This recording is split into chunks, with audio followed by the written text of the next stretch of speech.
Good evening, everyone. It's my privilege to welcome everyone to the regular meeting of the Town Commission for Monday, January 25th, 2016. With that, I will invite the audience to join the Commission in the Pledge of Allegiance this evening. I pledge allegiance to the flag of the United States of America and to the republic for which it stands, one nation, under God, indivisible, with liberty and justice for all.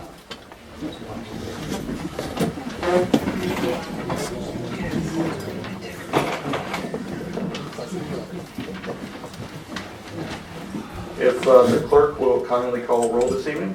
Yes, sir, I'll be happy to call the roll. As I call your name, if you'll confirm your attendance. Mayor Workman. Here. Vice Mayor Cookson. Here. Commissioner Trepepi. Here. Commissioner Durrell. Here.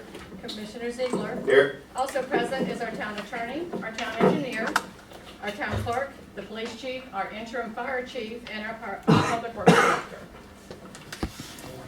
Thank you, Yvonne. The Commission's been provided an agenda this evening. With that, I'll entertain a motion for the adoption of the agenda or with edits. I'll move to accept the meeting agenda as presented. I'll second. It's been motioned and seconded. Any further comments?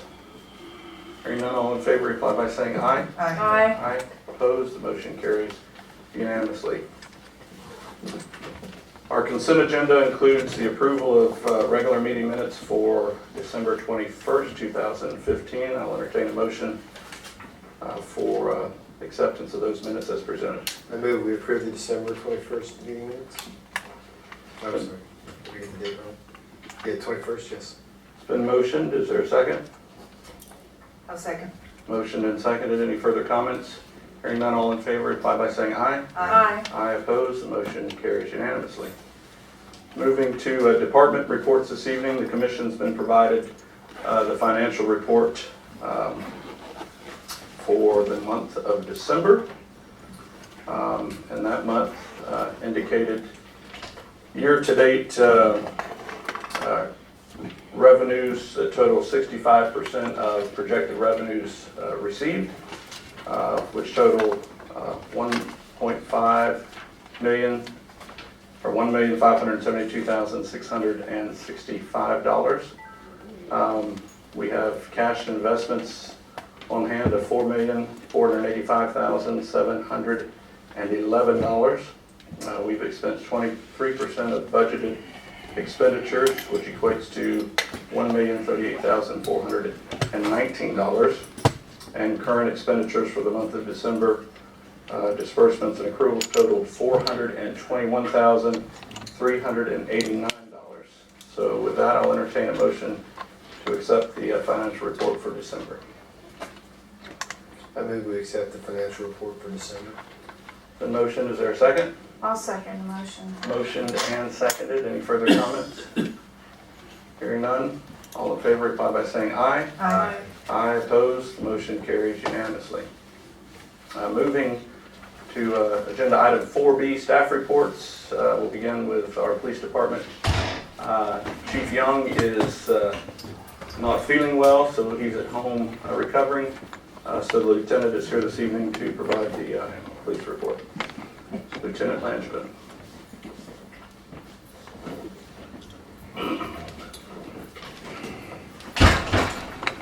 Hi, how is everybody? Good. Thank you. And you? I'm well, thank you. First of all, the chief says his regrets. He's down with a cold. He has asked to bring some of our newer officers up, which I'll do in just a minute. I left on the back there about 30 copies of it if you want. This is for the police reports for the month of December.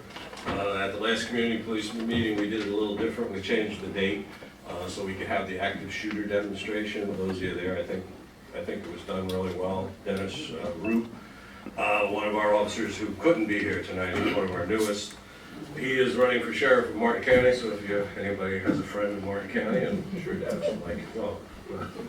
But he is a full-time instructor and an expert witness, so we'll be using him in the future For a couple other things, we're starting to get some classes going for you guys that you might be interested in the future, besides the active shooter, and what to do besides run like hell if you see an active shooter. Some of the other classes that we hope to hold, Dennis is gonna give you a list. I'm gonna send that out to all you guys. Anybody who's interested, let me know. We'll figure out a date. Seasiders have already expressed an interest in the active shooter demonstration again. And since I'm scared to hell of all Seasiders, I set that up for them. There'll be no charge on that. So Dennis will be getting with you guys for a date, but whatever you do, is I'm gonna specify, let's go with God, whatever date you want. We're trying to figure out a new date for the community policing meeting, since the last one was held so late, probably around the 20th. We'll do one in February, one in March again, just to give you an idea.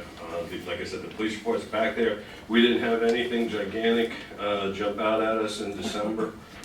There was a couple of items. There was a car that the window was open, somebody reached in. Remember, we talked about that before, that they'll go up and down the streets from time to time. And they make, you know, a decent bit of money, believe it or not. So keep your cars locked if you can. And if you see anything weird, just please give us a call.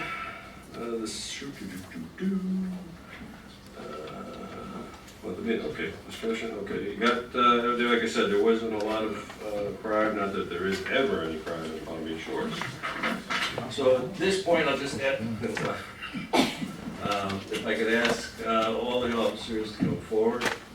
No, I wouldn't say they wouldn't do that, but they'd rather not to come. Well, these are some of our newest officers besides Officer Dennis Root. Like I said, you probably met him at the last, turn my back on you guys, I don't know where to stand here. Officer Sheehy comes with us, retired from the Palm Beach County Sheriff's Office. As you can see from his lack of hair and gray like mine, he's got many years of service. Kyle Brewer is brand new to us and to the profession. I think he'll be a welcome addition. Matt Singer at the very end, part-time officer. He comes to us with a wealth of experience from Riviera Beach Police Department. In the back, I'm sure everybody still remembers Darryl Russian, our favorite policeman. And the back on the my left is Sergeant Michael Simmons. The favorite sergeant. The favorite sergeant. I am your always wonderful and always good-looking lieutenant. And entertaining Lieutenant Stephen J. Lynch. There you go.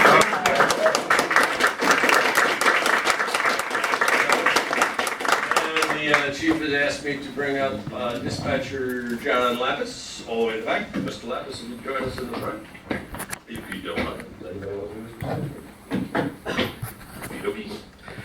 Chief Young has promoted John from a dispatcher. He has many years of service with us. He will now be the new head of communications for us, effective immediately. So we wish John a lot of luck. We ain't gonna pay him crap, but we wish him a lot. Congratulations.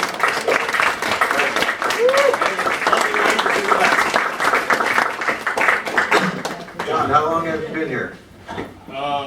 16 and some months, 16 years and some months. Thank you. Wow. Thank you for your service. Thank you, John. Any questions for the lieutenant? Hearing none, thank you guys for presenting yourselves and saying hello to the residents. Appreciate all that you do to protect our town and to serve each one of us. It means a great deal. And Mr. Lapis, congratulations and thank you for your loyalty, allegiance, and tenure with the town. That means a great deal as well. Thank you so much. Okay, moving forward through the agenda. Agenda item 4B2, Fire Department. Interim Chief Bob Thomas will speak. Good evening, Commission. Good evening, everyone. Since our last meeting on the 21st, the York Fire Department had 2 drills, 1 meeting with an average of 29 responders to that. Fire rescue, there were 7 related calls, 4 were fire alarms, and 3 were down power lines, either down or arcing. We had an average of 7 responders to each one of those incidences. The Palm Beach Shores Volunteer Fire Department also responded to 26 medical calls, and they are as follows. We had 10 fall with injury. We had, traumatic injury, 3, sick person, 4 persons. We had 6 of those. Difficulty breathing and hemorrhaging, 2. And then we had 1 each of back pain, animal bite, and assault. That's it. Any questions? Any questions for the chief? No. Thank you, chief. Thanks, Steve. Thanks, thank you. Moving to 4B3, Public Works, Mr. Welch.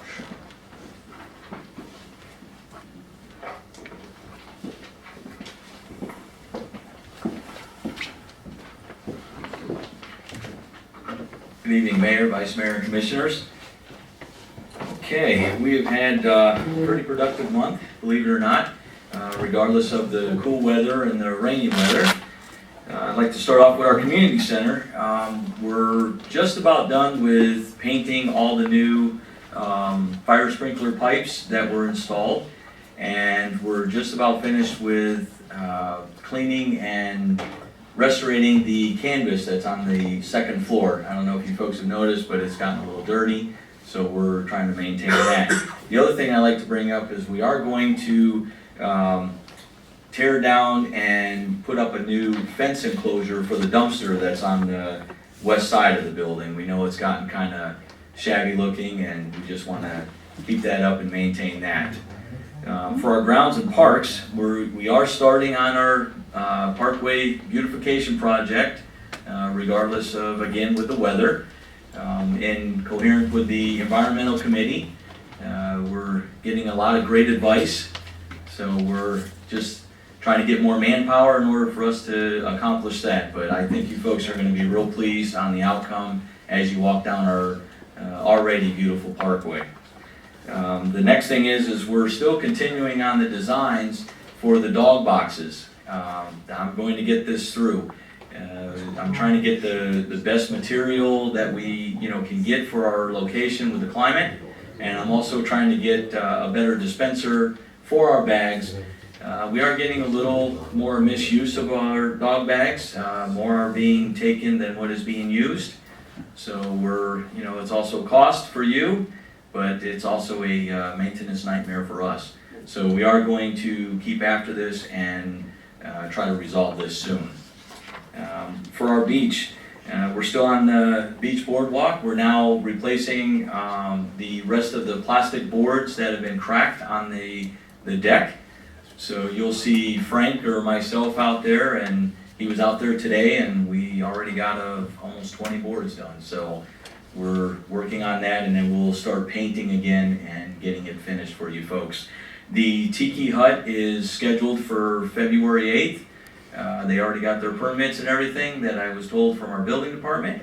So we're moving forward on that. So then that will also be finished as well.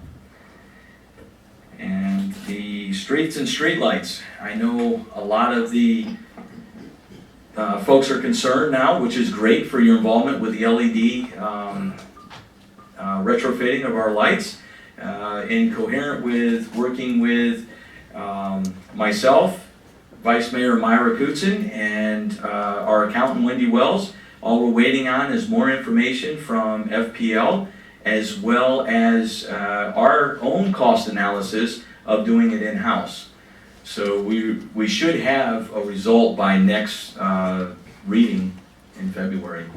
I feel confident that we'll have our findings, and then we can present it and move forward to finally resolving that as well.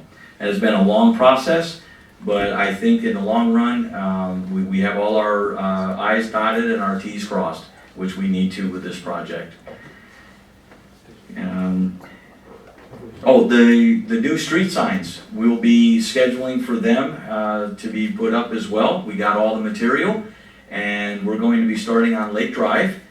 So you folks will be able to see the new street signs, and I know you'll appreciate those as well. they're a lot more visible, and the material is just gonna hold up for us and be very cost effective in the future. And our town building, I'm scheduling for the roof to be replaced on February 12th. I know it's close to Valentine's Day, but we, with the weather and also with the contractor, we had to schedule it then.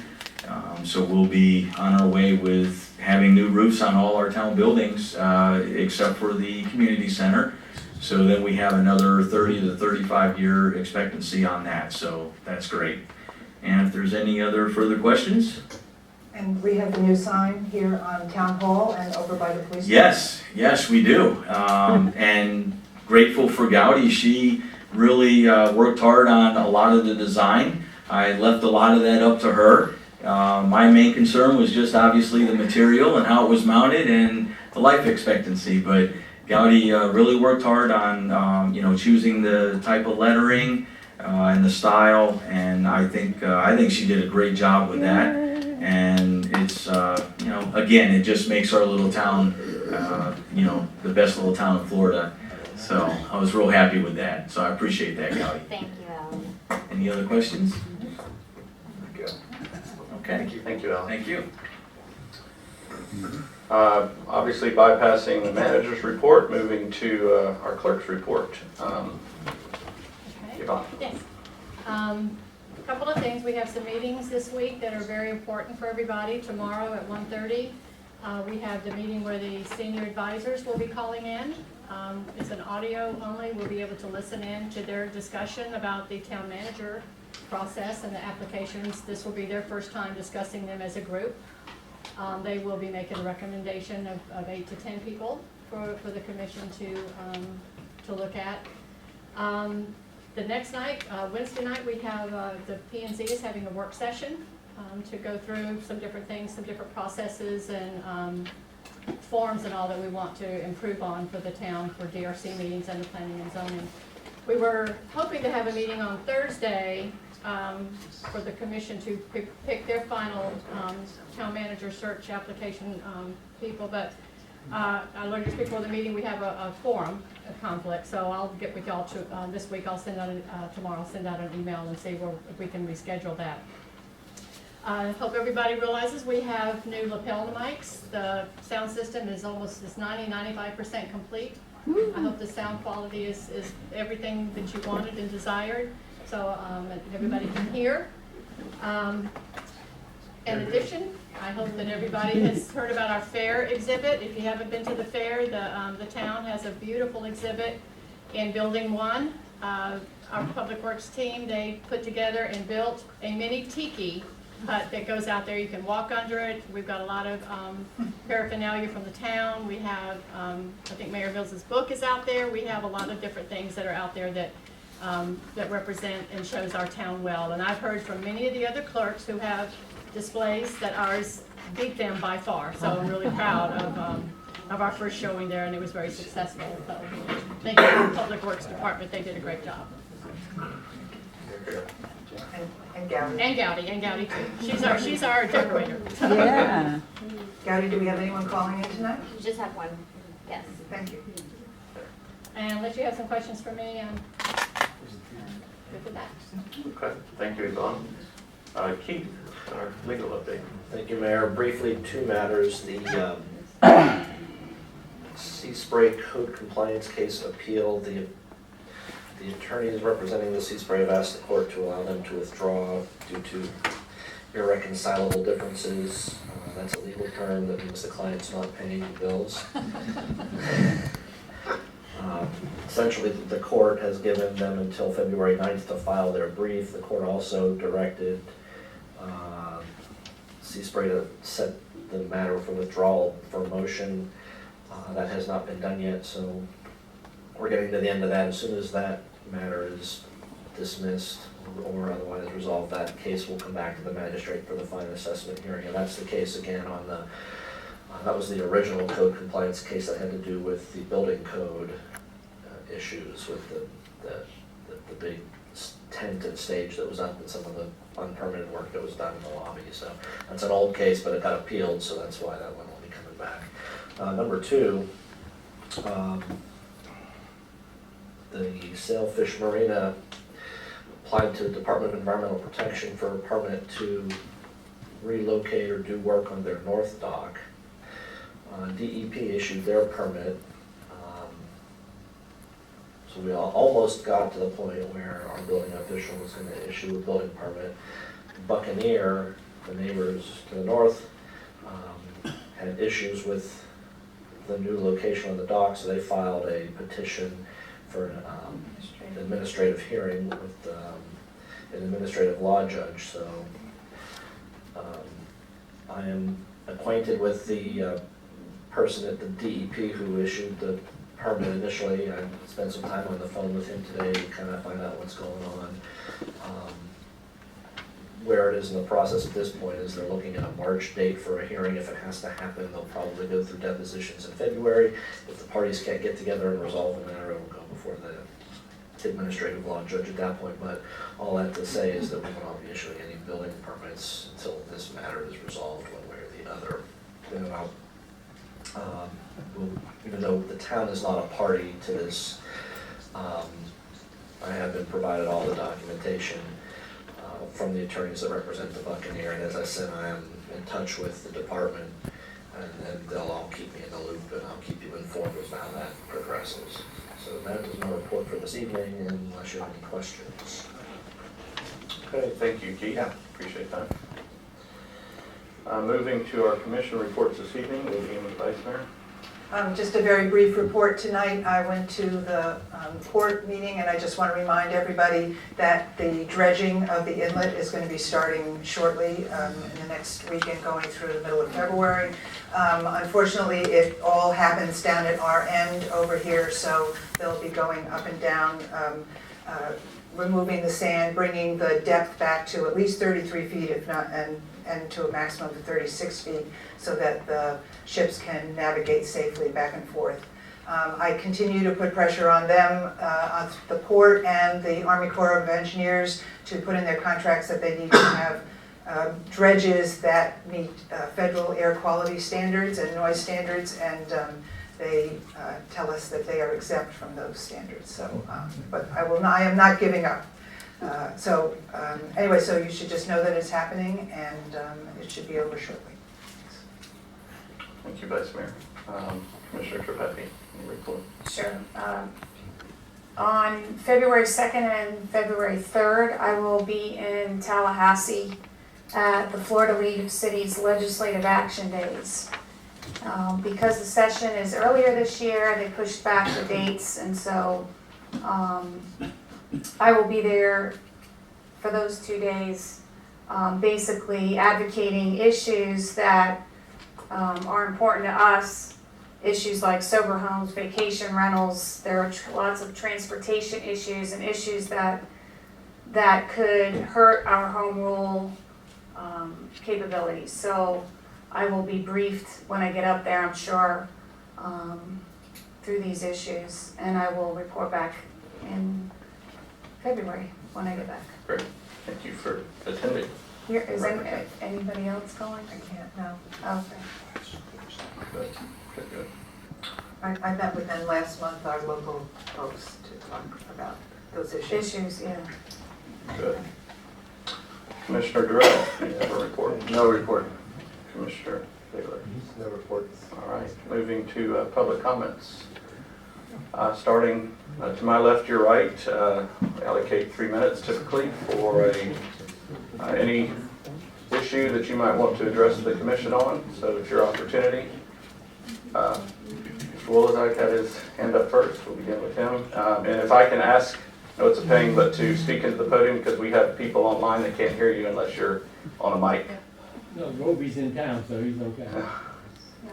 There's other people in public doing it.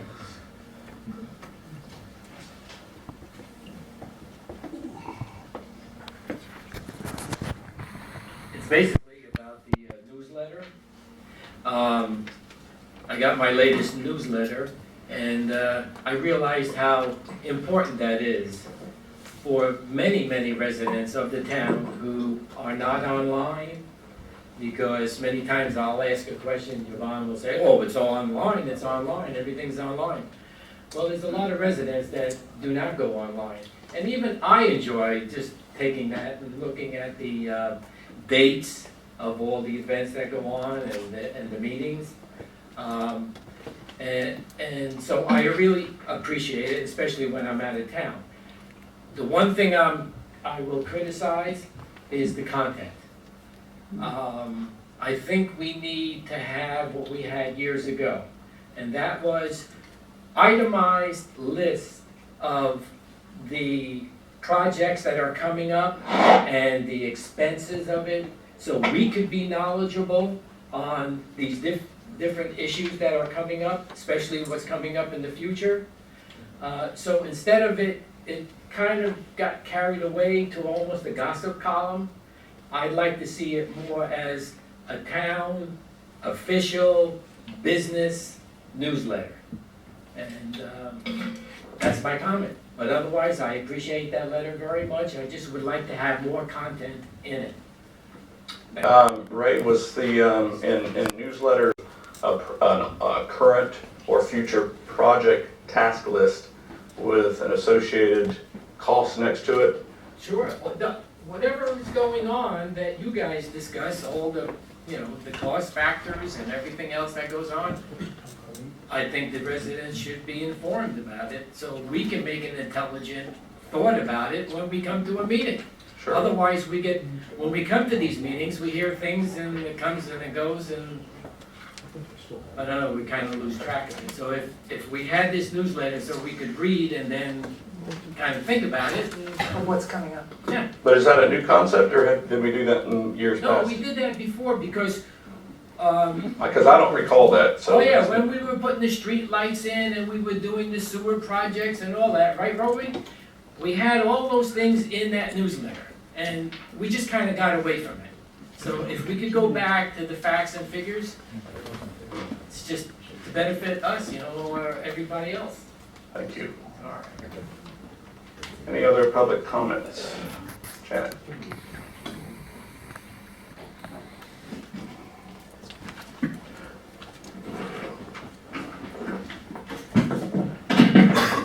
Johnny Courthouse, Salmon, Linda Lane. Thank you for the opportunity to speak, and I guess it's contagious because my thought was on the newsletter also. For the audience, I sent a letter on ahead to the commissioners because we only have a few minutes to speak, and I wanted to give them all my ideas, and I didn't want to drag through the whole thing. My concern was just slightly different, and it was about the timeliness of the newsletter arriving in our mailboxes. Ray did address the fact that it is online, but again, it's not the same being online as it is arriving in the mailboxes for everyone, for seasonal residents, for people that don't use the internet. I'm in the Seasiders and I know how many women don't use the internet as opposed to do. But the second thing that I just don't think is working for us is the every other month. My thought was that during the months that we are active and that, the town is full, October, November, December, January, February, and March, that's 6 months, I honestly think we should go back to a monthly newsletter. We can couple April, May, June, July, August, September, when it is slower, when there are not as many events going on, but people miss the events. And every one of our civic associations does things for the people of the town, and in a lot of cases to give back to the town, financially, whether it's money towards a project or physically doing the projects, whatever it may be. And when we can't pull it off without a lot of extra hard work, it gets difficult. And I went on with some of the other ideas that I had in the newsletter if anybody wants to give me a call or ask me any questions, but I think that we should seriously consider having it again for our busy months on a monthly basis. Thank you. Thank you, Janet. Great thoughts. Obviously, the history on cutting the publication was during the lean times. We were just finding meaningful ways to trim pennies from the budget, and color printing to the masses was somewhat costly, so we cut it at that point. But I'm certainly in favor of taking it back to monthly, especially during high season. That's currently not funded, but I'm sure we could take a glance at the budget and find the resources. That was your 3 minutes right there, Shannon. And find the money to make that happen. So I believe we could do that at the staff level and report back, unless there's a commissioner that's adamant that we do it every other month, but I'm certainly fine with it. In addition to, from a calendar perspective, obviously there's online opportunities, but this is to get it in print, so that would be solved through the paper piece. And for the January edition, staff was ready to fire away. Gowdy, who manages that, was ready to send to the printer at the end of December, but the mayor drug his feet on his article this month, so that's why it was delayed. So,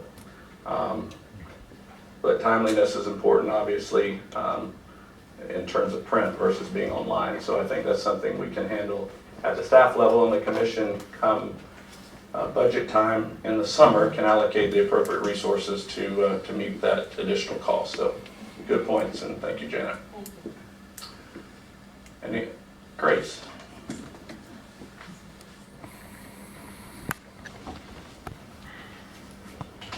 My name is Grace Sterrett, 212 Bamboo, but I speak here as the co-chair of the Environmental Committee, and I want to publicly thank the police department for responding to the environmental's request to help make recycling easier, right, for residents in town. And Chief Young and Lieutenant Langevin got together, and we have a wonderful prescription drug recycling device right in the police vestibule, and they did not remove the dog treats, very important for those of us who have pets. But this is open 24/7, the vestibule, so you can now go through your cabinets, and all those prescription drugs you don't need anymore, instead of just keeping them, or instead of flushing them down the drain where they pollute our waterways, we now have a safe way to dispose of them. And I just want to thank the police department for responding us to so promptly. And I have chatted with the fire department about doing something for used medical needles, and I'm sure we'll be looking forward to having a conclusion there, and we can make an announcement for the residents about that. But thank you very much. Thank you, Grace.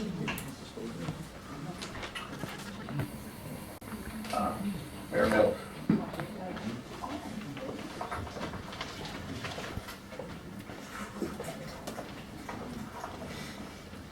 This is on a repeat subject.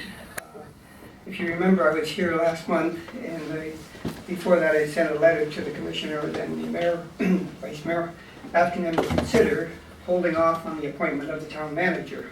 And that was with the idea that we have a very different philosophy in going ahead with the running the town, and that if I was to win, it may be a saving of $100,000 or so with not having a town manager in place, whereas if my opponent won, then it would be a matter of a 60-day delay in getting the town manager in position.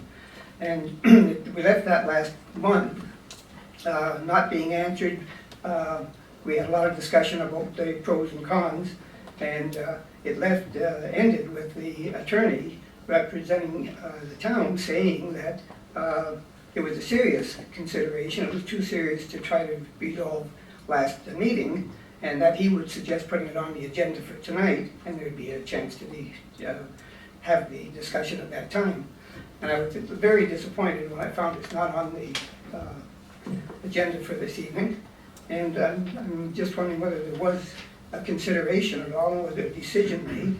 You know, I never got a reply to the original letter, and then I certainly wasn't happy with, with the lack of detail that we talked about last meeting.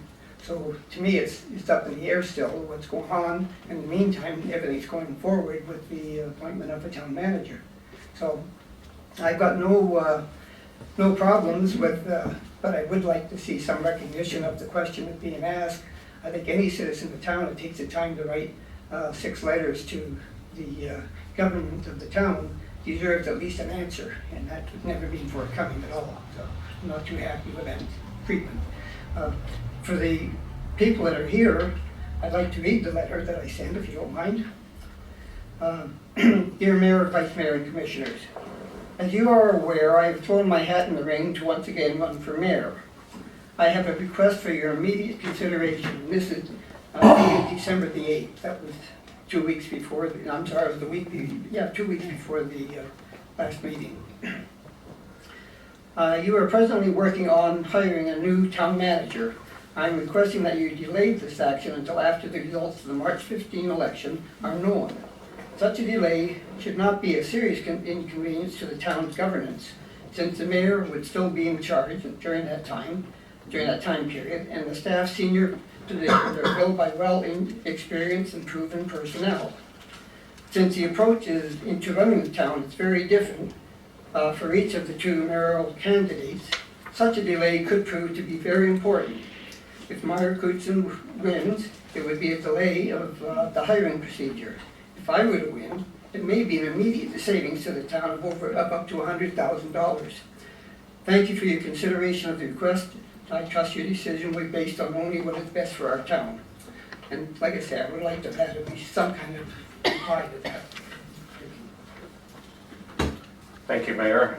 Appreciate your letter and comments. I know we spoke somewhat in length at the conclusion of our last commission meeting regarding that. The attorney made his recommendations, obviously, to defer that to this meeting, but at that point, the commission still chose not to take any action in terms of passing a motion to place that on this agenda. And therefore, it was my understanding, with lack of a motion, that the commission wanted to proceed accordingly with that. Understanding differences of opinions and understanding outcomes of elections, I still think the commission's committed to the process. And without having heard a communication from a commissioner that sits on this dais to the contrary, I think the plan is to continue to move forward as we have been.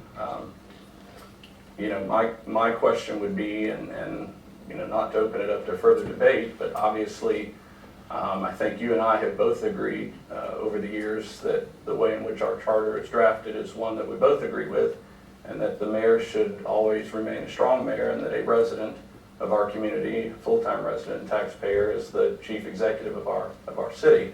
Obviously, in terms of the allotment of time or the application of professional experience in terms of day-to-day operational management is where we somewhat differ on that. So regardless of the outcome of the election, if you were successful, the town would still be left with the transition on your departure at that point in terms of day-to-day operations. So with that being said, I believe it's the commission's consensus to continue the process accordingly and to ensure that day-to-day operations are covered by a competent and paid manager. So that's probably, in my estimation, why there wasn't any action to consider otherwise. Any other comments? Here, and then Mr. Trower.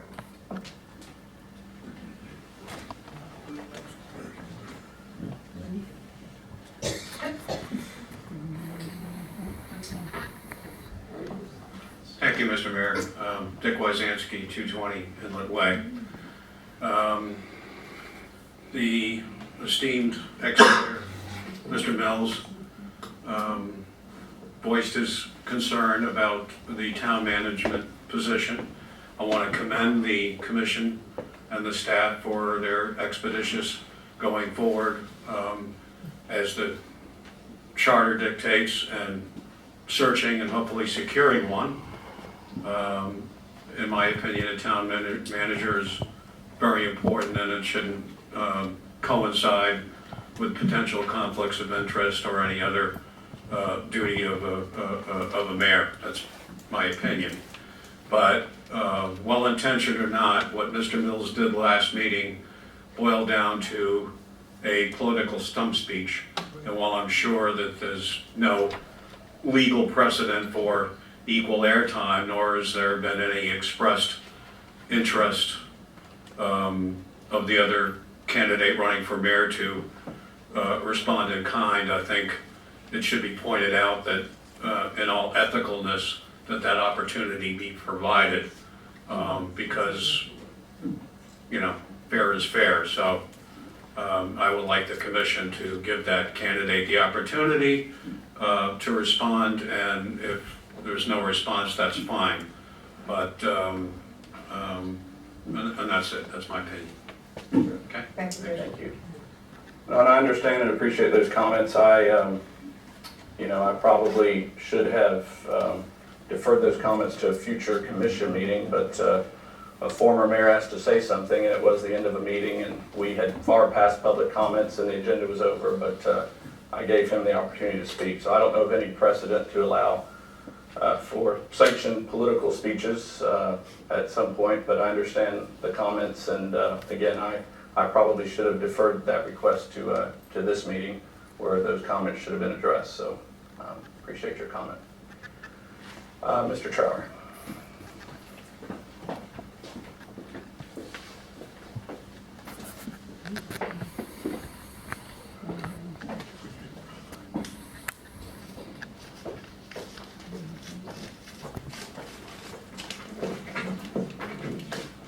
Bill Trower, 238 Cavato Lane. On January 8th or 9th, Mr. Mayor, you sent out a letter explaining that Mr. Hoffer was no longer with the town. Can you provide us with some explanation as to that process, what went on? Regarding his termination? Yes. I'll speak as far as I can on the matter. Obviously, the grievance process has been instituted by the PBA on behalf of Mr. Hoffer, but the town was notified that the officer failed to renew his certifications. That deadline had come and gone, and so he was no longer, as you know, certified to serve as a law enforcement officer in the state of Florida. And for his failure to not recertify, we went ahead to terminate his employment. Obviously, the termination wasn't based on the findings of the criminal investigation, as I had a conversation with the number 2 guy at the state attorney's office that week, that the criminal investigation still remained open. You know, that was the reason, obviously, that the gentleman was on administrative leave. That investigation was still open. However, he had lost his certifications, and so he was terminated for that cause. But I can't speak too much more beyond that, because now the union is moving along in the legal process. Okay. Was he paid up until January the 8th? Last payout was the 8th. Okay. My understanding, could he serve as a sworn officer without certification? Not to my understanding, no. When did you get notified by the Florida Department of Law Enforcement? And because at this point, this will be going to arbitration, as the union will seek to have this officer reinstated, I choose not to comment any further on the record. Well, may I comment? You have 3 minutes to comment. I what? You have 3 minutes to comment during public comment session. Okay. FDLE notified the town of Palm Beach Shores in July of 2015. He was no longer certified eligible as a police officer as of July 1, 2015. So all of these lovely people here have paid 6 months and 8 days beyond his date of not being able to be a certified law enforcement officer in Palm Beach Shores. We paid him whatever half a year's salary is, plus 8 days, for him to be on administrative leave. Now, am I incorrect at that information? That's not the entire picture, and there's many moving parts behind that. Were you notified in July? I mean, again, as public comment, I'm concerned if we get into a question answer that comments could be made from the dais that could be imputed to the town that would compromise our position. Right. Take the public comment, but I have to caution that there should not be a response from the dais based on the pending. Okay, well, I'll just continue. Am I still on the 3 minutes, or are you going to cut me off? You have 1 minute and 55 seconds. Thank you. The last time I was here, I haven't been in this meeting room except once in 2 years. The last time I was here, it was because we had a town manager who negotiated a contract in June or July of the summer and had indicated that she was moving forward with a contract. At that time, the last time I was here, which was in September, I believe, or October, this commission, without any discussion, went ahead and provided her with 3 months of a severance package with the, and that's not the issue, with the whole basis being that during those 3 months, she was going to identify candidates, interview candidates, and have the candidates on board so that they could be ready to be hired when she left. We paid that individual $30,000, probably, maybe a little more, maybe a little less, for her to do that. That did not happen. The mistakes that this has caused are issues that Mr. Mayor Mills brings up, and issues that you guys didn't follow through with doing what you were supposed to do. And that was to have somebody here. We paid her $30,000. So in the last 6 months, this commission has given away, I don't know what Mr. Hoffer's income was, but I'd have to say it was probably $75,000 a year. This commission has given away $65,000 of your money because of their inability to handle the situation. The situation with Mr. Hoffer is their fault that they didn't act on July 1. The situation with Ms. Linscoot is their fault because she didn't do what they said she was going to do. Thank you. Oh, I'm sorry. Thank you. But it should be noted that both of your issues are lacking facts and understanding. Well, since you've used up some of my 3 minutes, I'm going to continue.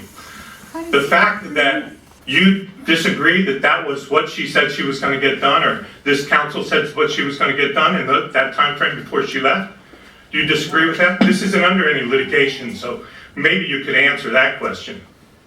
I could, but I don't really care to. Thank you. And that's part of the reason that this town is not running the way it should be run, because you don't care to. And I really feel that that's been a problem for the last couple of years here. I'm sorry, enough. Thanks, Joe. We have a lot of people that care. I'm sorry. Get up and Enough. talk. Enough. And I don't need you or anybody else to tell me anything. Okay, Mr. you can Trower, keep your comments to thank yourself. you. Thank you. All right, any other public comments? Again, public comments are one-way communication of the commission, and the commission does not have to respond. Any other public comments? All right, hearing none, we'll close the public comments section and move the meeting along to miscellaneous business. Agenda item 7A regarding sober homes. A question came up at the State of the Town address regarding a post article that was published regarding sober homes, and I promised that we would have that item on the agenda this evening and have a chance between State and Union and President to review that article. I'm going to allow the Vice Mayor to speak to that, and then Keith can follow suit. All right. Vice Mayor. Keith, do you want to go first, or should I? Mr. Wyzanski had brought this article to our attention. I had already seen it in the paper, and essentially it's talking about what happens to addicts who are in sober homes and who essentially fall off the wagon. What happens to them? Do they get evicted? And a number of folks had passed away, had died because their cases had been handled improperly. So at the end of the article, there were 15 different questions listed, and it was in the context of what should parents or people who are looking for a sober home in order to put a loved one, what kinds of questions should they ask the people who are running this place in order to be sure that they're in a facility that's going to take good care of their loved ones. And Dick was being very creative about this, and he thought that maybe this was something that the town, these 15 questions, were something that the town could use in order to maybe manage or somehow ensure that the sober homes that are in our town are managed properly, right, Dick? That's what you were hoping for. Given the fact that it can't be mandatory because of the federal protections and all that. That's Just right. putting the landlords on notice that somebody cares and is watching. Right. So it's my understanding, based on the Fair Housing Act, and I talked to the people over at Fair Housing about this again, that you cannot treat a sober home differently than any other multifamily residential complex. So if we were going to do this, we would have to do it with apartment buildings and other multifamily places in town. We can't treat them any differently than anyone else. So, but I think it's something that we can use to publicize and to help people make sure that the residences we have are well run. I appreciate your creativity with this, and any thoughts that anyone has about things that we can do to help make sure the town is safe on this issue. We're always looking forward to getting those ideas and having ways that we can make sure we're all safe. Yeah, there are a few of the items in the list that actually, we already have code that touches on some of these. For example, we don't allow on-site treatment. So to the extent that, one of the questions is, are there 12-step meetings? Well, the town would need to know that there's no on-site treatment going on at a facility. One of the things that was asked is, what is the maximum occupancy? Well, we have occupancy codes for all residential occupant uses that tell you how many warm bodies are allowed to reside in a building based on square footage and bathroom facilities and that sort of thing. So, that we have code that deals with that as well. One of the questions had to do with complaints being filed, code enforcement. We are the code enforcement entity, so we would have that information on existing facilities. So there are some of the things we already have code in place that deals with some of the items. Even if we treated everyone fairly, what would be inappropriate for the government to how much are you charging in rent? We can't ask. We just can't ask that. Who owns the facility? Again, the government doesn't really have a stake in how it's owned or who owns it. So there are certain things we don't have any business asking anybody. But some of these we already do have our thumb on, and we will continue to do so.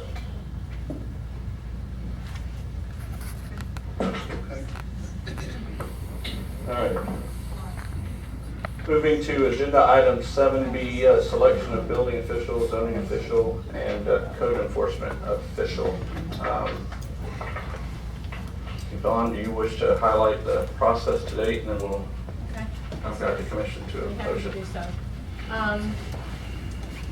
On January 14th, we held interviews for the selection of the three different positions that we have that we're looking for. I know that everybody is not happy with our current building official. You can't hear me? Can you hear me now? I don't think it's on. It's not.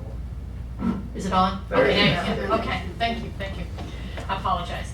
I'll start over. January 14th, there was a panel consisting of myself, Samantha Cameron, who handles our building department coordinator, Dodie Glass, who is the planning and zoning chairperson, and Keith Davis, our town attorney. The interviews were held in this room. We had a selection, different questions. We had 11 questions for the building official and zoning official, and 12 questions for the code officer. Everybody received the same questions. The panel individually ranked them according to how they answered the questions. We were all involved in asking the questions. We also had a representative from the Inspector General's office was here during the whole process. We have forwarded her all the documents, all the handwritten notes, everything, the tallies. She has verified the totals. And it was the panels, we decided that we would just, our recommendation would be the people, the companies that had the highest score. And those for building official happened to be Safe Built. The planning and zoning was John Schmidt. And for code enforcement is our current code enforcement officer was Manny Palacios. I had hoped that we would have 3 different companies because it's easier to manage. Right now, we have one company that all of those positions fall under, and if you're not happy with one, you've got the whole, we're going through a process now that they fell short on several of our areas.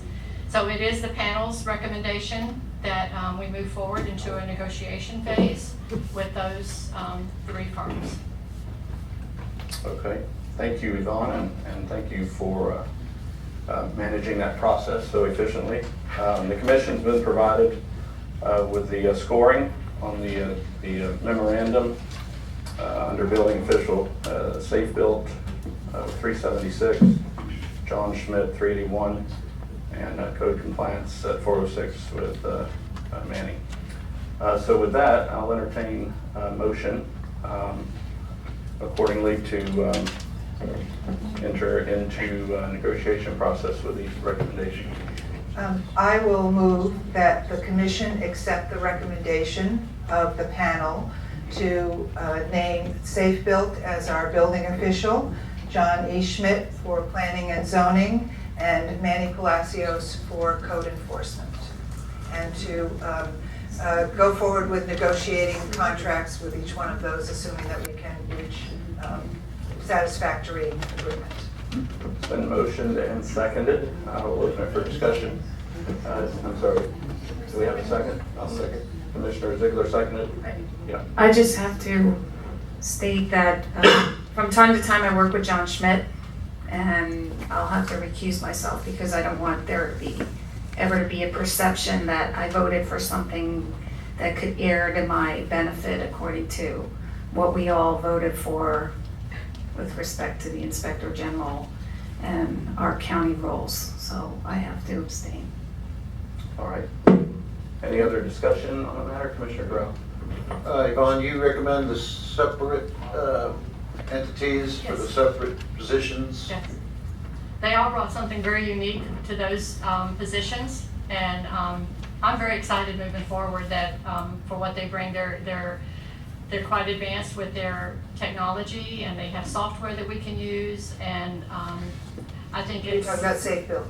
Safe Built and John Schmidt also. Yes. I think it's going to really bring us into, as I say, the 20th century. I think we've been very laxed in some areas, and I'm very pleased with the results. Have each of the firms proposed hourly rates? Yes, I asked them to give us hourly rates. They would like to present, all of them I think, other than Manny, wanted to have an hourly rate proposal as well as a lump sum. So that's where the negotiations are going to come in with y'all, and of course we'll bring all of that to you. And hopefully they at know, the next commission meeting. do they know a budget window that they must fall in, or is? I have told them what our budget is, so yes, they do. They are aware of that. Thank you. Any other questions from the diet? I sat in on the meetings, and every single group that came in to present was very impressive, very different from each other, very different approaches. And I think Safe Built is a national company. They have folks in a number of different states. And so we wouldn't be stuck with just one person. We will have folks who have a variety of different backgrounds and expertise, and I think it will give us a lot more flexibility and power here in town than we've had before. So I think it's a good choice. Good. All right, with that, I'll call the question. All in favor? The motion before us, reply by saying aye. Aye. Aye. Opposed? The motion carries unanimously with one abstention. All right, moving forward to agenda item 7C, Ocean Avenue Drainage Bid. Ron, would you like to come forward and present? Realities.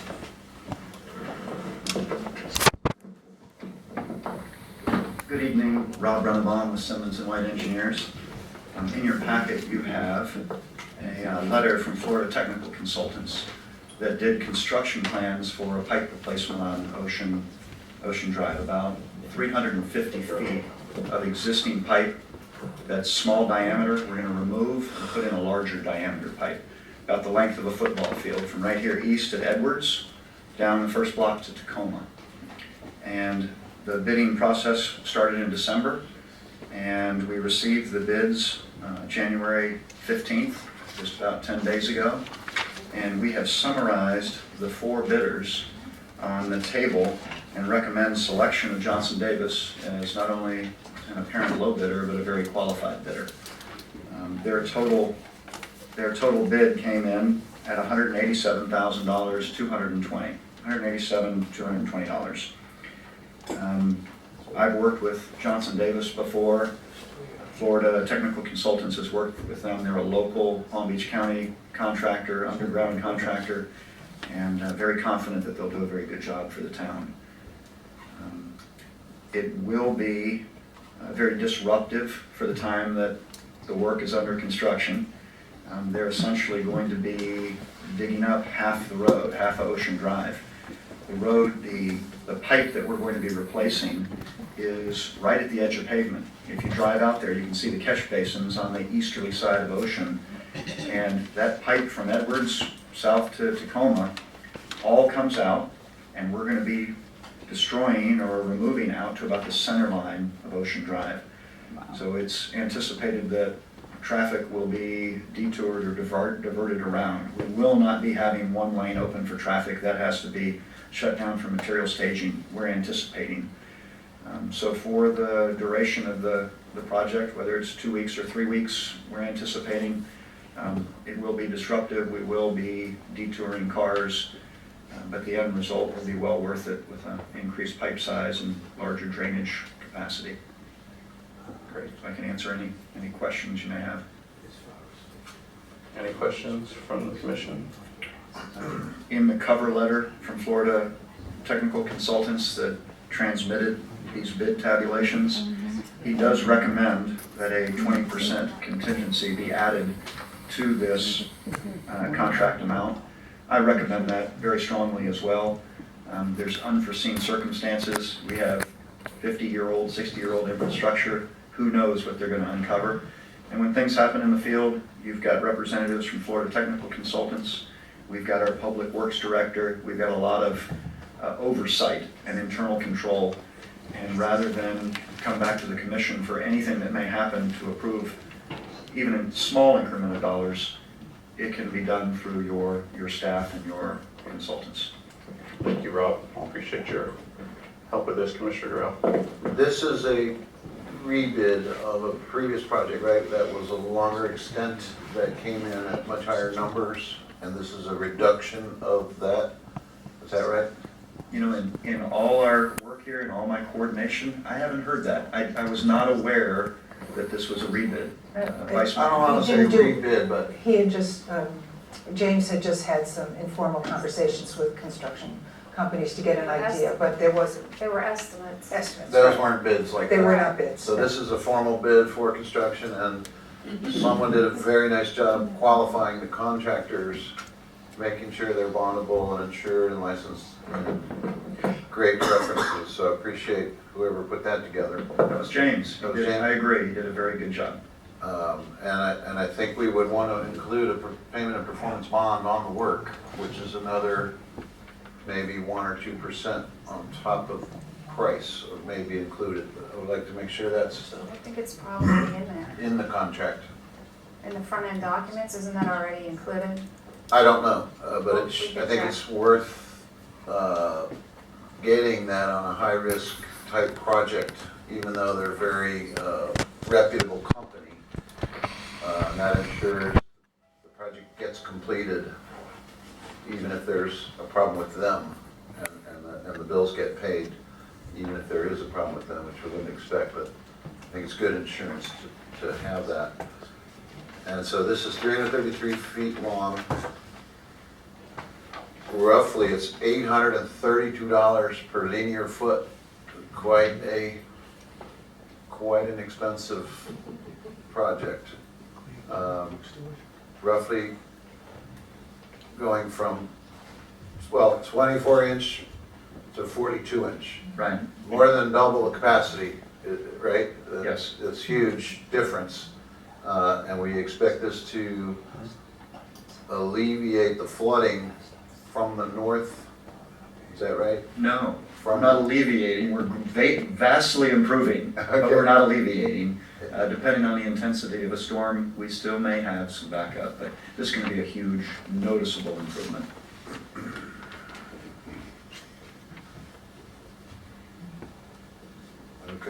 anyway, I think it's the best comment, the best bidder. I think that's, I agree. he's low, not dramatically low. One guy's a lot higher, dramatically higher, but I think it's a good recommendation. Thank you, Commissioner. Any other comments from the commission? Just a question, what about the, so when you close the road there, what about the access points for people who need to get into those areas? It looks like it's pretty limited. There's a couple parking spaces there for the tennis right across the street. But the first thing we do when we award the contractor is have a pre-construction meeting, and the contractor will present his, what we call means and methods and maintenance of traffic and detour plans. And the town will have input on access for those parking spaces if they're needed. And more importantly, that we haven't even talked about, is pedestrians. It's a very highly traveled pedestrian area, and it'd be nice to be able to have pedestrians have a route through there. As long as we can do that where they're safe, we're going to propose that they consider that. But if the contractor says there's no way we can do it where they're safe, there's going to be inconvenience to pedestrians as well. And may I add to that? I've also had extensive conversations with the Marriott and the apartment buildings that are right there, so they know this is coming and they're working with us. We should be able to work around it with all of them. So. Yeah, and the only other thing that I'll say is, to the extent that you can reroute to Lake by posting a sign, road closed ahead, please use Lake Drive or something down around Bamboo, right? Instead of having cars coming through the center of the neighborhood, to the extent you can bring somebody back around the long way, that'd be better. Good. All right, the recommendation from Florida Technical Consultants is to proceed entering into a contract with Johnson Davis for CSA 1 Ocean Avenue improvements with recommended contingency of 20%. And Commissioner Durrell, you wanted to make your additions, so we'll entertain a motion accordingly. I move to engage with Johnson Davis for the contract for this project, including payment of performance bonds and a 20% contingency in the budget, but not part of the contract, part of a budget. Should it be needed, it can be quickly instituted rather than wait until the next month public meeting. Okay. It's been motioned. Is there a second? I'll second. Motioned and seconded. Any further comments? I checked with legal counsel, and in this case, I must vote because this is strictly a contractor bid, and it has nothing to do with engineers that I may one day in the future work with or for other professionals. So, but I can tell you Johnson Davis is a very well-respected firm in the county, contractor. So I'm glad personally that they became the best low bidder on this job. All right, it's been motioned and seconded. I do have a question from the audience, so I will entertain it. John, I just, Well, wait, Ike and then you, Peter. Yes. I have some experience in this, and I just have a few concerns. If you can, I'd hate to, but. Do I have to come up there? You do. I'm Ike Van Sullen, and I'm the new president of the POA. So I'm representing all the property owners here. I just have a few concerns about a couple things, and that would be, all of you speak highly of this contractor, so as he's been well established for many years, so then I would say, why would we spend an extra 2% for a performance bond? And also, I would ask if there's a timeline on this contract, and if there's a bonus and or a penalty in the timeline. Because you're inconveniencing a lot of people. So there should be a timeline. The contractor should say, I can do this in 2 weeks, 3 weeks, whatever. But there should be a bonus and or a penalty if that is not met. Because sometimes these things can drag on. The unforeseen things, I have problems with that. There's nothing unforeseen down there. There's drawings, there's as-bills, everything is there. It's not, we're not digging up Tukimon or whatever his name was. It's, we all know what's down there. That's my only questions, and I hope you discuss that and take that into consideration. Thank you. Thank you. Great. Anyone care to respond to that? Mayor Keith? I can tell you the bid documents contained, they did contain a force majeure provision, but they also contained a timeline and a provision for liquidated damages should there be delay. There was no provision for any kind of a bonus for early completion, but there was liquidated damages for untimely completion. Okay. Which is good motivation. Do you remember what the amount of those was? I don't, as we sit here and I don't have the bid documents in front of me. It was significant enough that it would be good motivation to get it done at time. Mr. DeAgostino. Yes. Podium.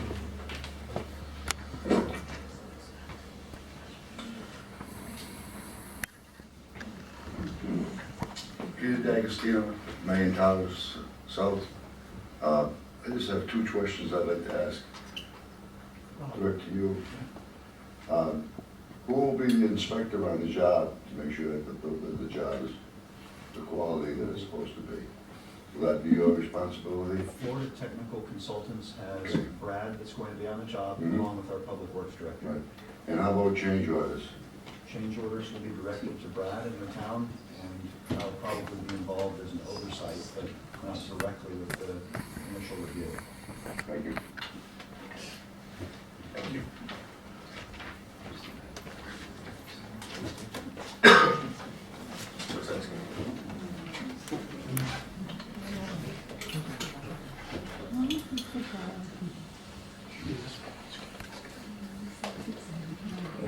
I can assure everybody, based on my experience, that the boogeyman underneath the surface of the earth does indeed exist, and it exists every day. If you've spent the hours and years that I have had in my asset and commercial property management experience looking at TV cameras underground at supposedly pristine environments, that Mother Nature, it changes things.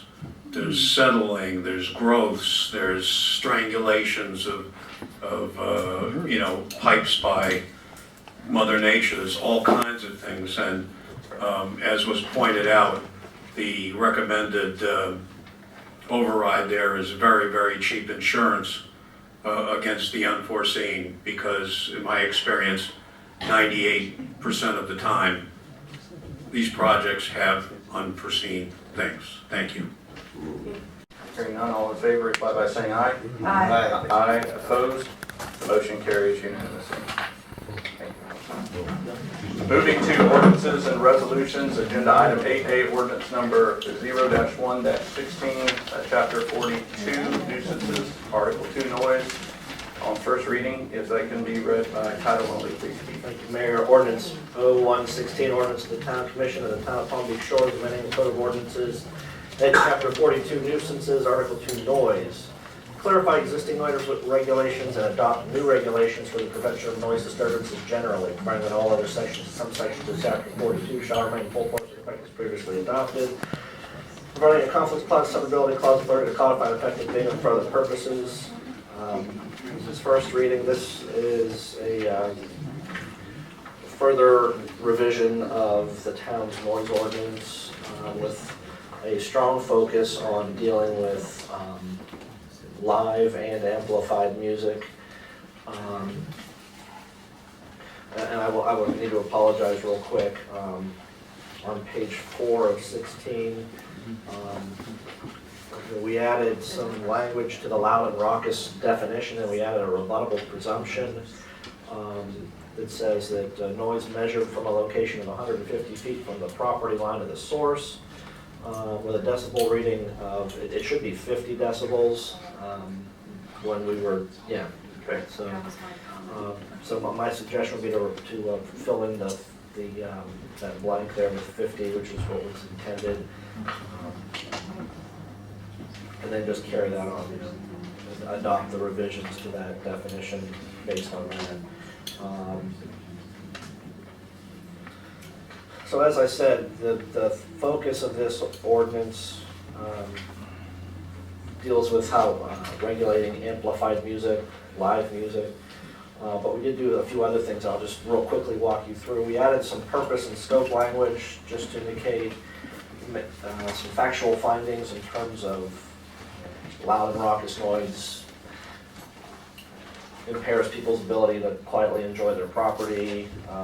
It's not the town's intent to regulate speech or content, but simply to regulate noise and how it affects the environment. Page 7 really is where the big language regarding amplified music is found. And the town has always had a list of different types of noises that are prohibited. We used to have sort of radios, which tells you when this was written, it actually called out radios. Yeah, all right, nobody has radios. So we changed that to say stereo/audio equipment. But we have that section that has those and television sets, intending to kind of focus on your household things along those lines. Then we have a revised section that deals with loudspeakers, on-site live music, and on-site recorded amplified music. We specify that, you know, whether it's performed by a live singer and band or whether it's pre-recorded audio media. Again, we leave between 8 p.m. and 8 a.m., but I added at any time on Sunday as a suggestion. Again, in such a manner as to exceed the maximum decibel level or at any time to create a loud and raucous noise. And then I added in the following areas, so adjacent to residential, within or adjacent to residential uses, or within a public space where the sound is plainly audible across real property lines. Indicate an exception if the town has granted a special event permit for a particular activity. So, you know, if somebody wanted to come in with some annual event and that may generate more noise, you know, the town grants a special event permit and the noise issue is dealt with through the special event permit process where you can accept it. I also added language that talks about any type of loudspeaker or amplified music has to be conducted at all times so that the speakers are directed away from any residential property or adjacent residential property in the town. That way at least the speakers would now have to be, you know, if it's in a commercial establishment, the speakers would have to be pointed away from wherever the residences are, whether it's, regardless of what zoning district they're in. So that will hopefully help as well.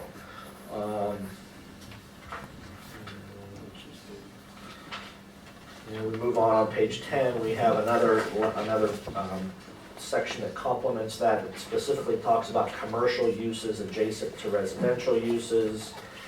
And again, we talk about loud and raucous noise or noise that exceeds the 55 decibel level between 8 p.m. and 8 a.m.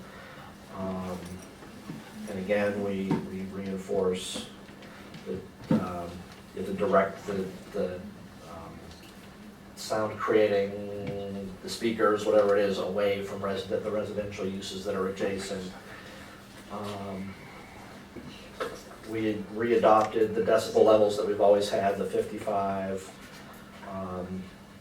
between 8 a.m. and 8 p.m. and then down to 50 after 8 p.m.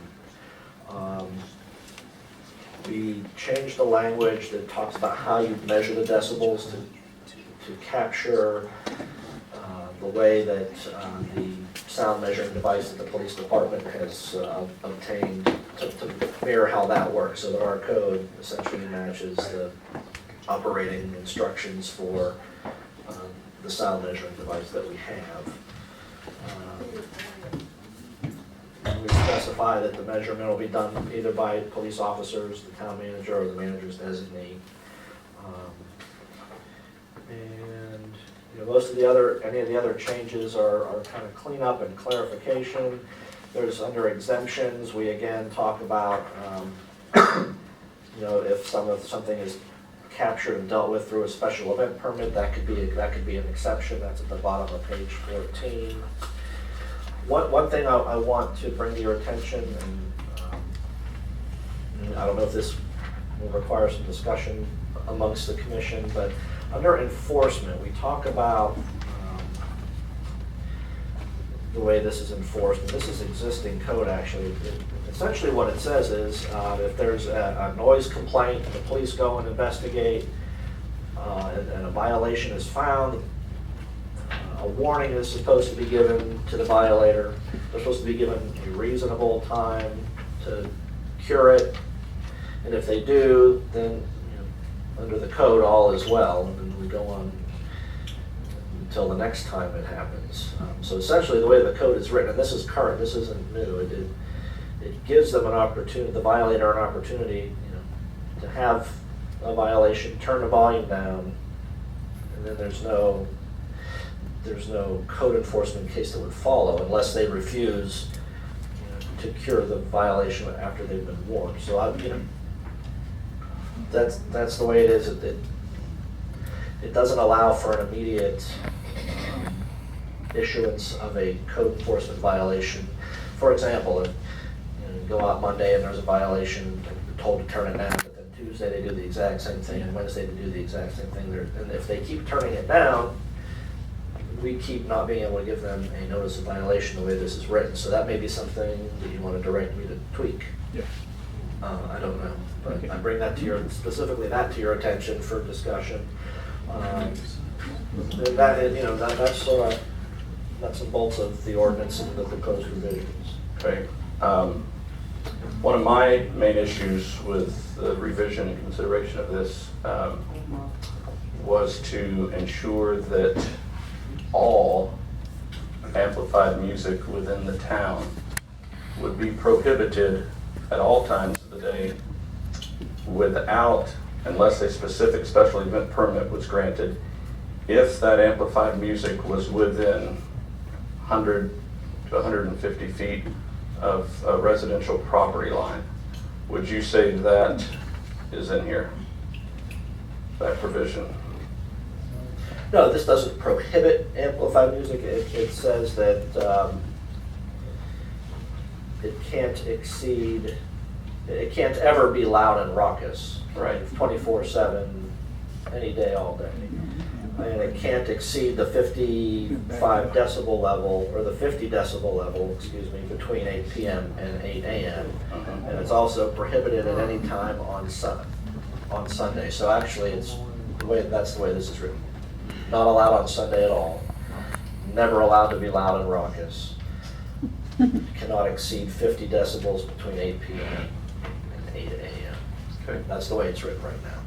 All right, so we're on first reading, and I seek your legal guidance, but I'm in favor of banning all amplified music in town limits if the amplified music is within 150 feet from a residential property line. If it's less than 150 feet from a residential property line, then a special amplified music request must be approved either at the staff level or at the commission level. Could we make that addition to this as well? I'm sure you can just ban it all. I would want to see where. Well, not banning it all, but banning amplified music within a short distance to someone else's residential property line. For example, Sailfish Marina obviously holds their events, and they manage their amplified music tastefully. Obviously, they're shielded from other residential properties because of the size and scope of their property and because of the breadth of their property. So I'm in favor of allowing that type of setting to continue. I'd be in favor of similar action on larger parcels in town, but for anyone in town, regardless of who it is, if they had amplified music within a certain distance to a residential property line, I would be in favor of banning that entirely unless they had approval from the town to have such amplified music for a special event. Well, a couple issues. I mean, my guess is that even the Sailfish Marina is within 150 feet of a residential property, that there's residential properties right across the street. But the source of the music would have to be, is where you would apply that criteria. Because we, in essence, we meet the criteria laid out in the beginning of you know, the town's commission desire to the health, safety, welfare of the citizens. That's where you're going. Right. Two things come to mind. I would want to look and make sure that the net effect is that we're not capturing one particular property, and that's the only property that we capture. Number two, I understand that the amplified music has been the primary issue in recent months, but there are other ways to create noise violations that could be equally offensive, which would not be prohibiting within 150 feet of a residential property. So you'd have to come up with a reason why, if it's an amplified music noise, it's bad, but if it's some kind of, somebody has a hobby of cabinet making and they run certain equipment in their house and that drives their neighbors crazy. But under your example, one might be allowed, but the other's not, so. Right. I mean, those are the two reasons I'm struggling with your concept. Okay. I mean, the application of banning amplified music, if the source of the amplified music is within 150 feet of a said property line, that would be applied equally and fairly. It would prohibit me from having amplified music or a band in my backyard, you know, right next door to my neighbor. Even if it went just till 8 p.m., I would say that would probably be something that Palm Beach Shores doesn't want, unless it was for some specific special occasion and that approval was granted through a special event or process or amplified music request at the commission or staff level. So I see it being applied fairly and equitably, but I understand the difference between someone running a chainsaw and that being loud and ruckus, but the town banning amplified music. But I'd be willing to adopt that code and have it challenged if need be in the future, but that would be my thoughts. Any thoughts from the commission on this? Commissioner Durrell? Mr. Mayor, I don't think you're wanting to ban all amplified music. I think you may be wanting to ban loud and raucous amplified music. Is that right? Well, because you can amplify music at a low level, but when it becomes loud and raucous or exceeds the decibel level measured from the other guy's property line, I think is when it's a problem. Unless that's not right, Mr. Mayor. I think. No, and like I said, I want to, I mean, if residents have piped in acoustical music, piped in their back porch that's not loud and ruckus, but it's amplified, and it's a non-nuisance, obviously their neighbors more than likely won't be calling town hall to respond and to make an issue of that, just like I think various other commercial properties in town have amplified, tastefully provided amplified music that does not, isn't loud and ruckus and doesn't provide a nuisance to residential properties. My concern is controlling and stopping amplified music that is continual across residential lines unless it has a special permit, event permit from the commission, et cetera, et cetera. That means that criteria of loud and raucous? Yes.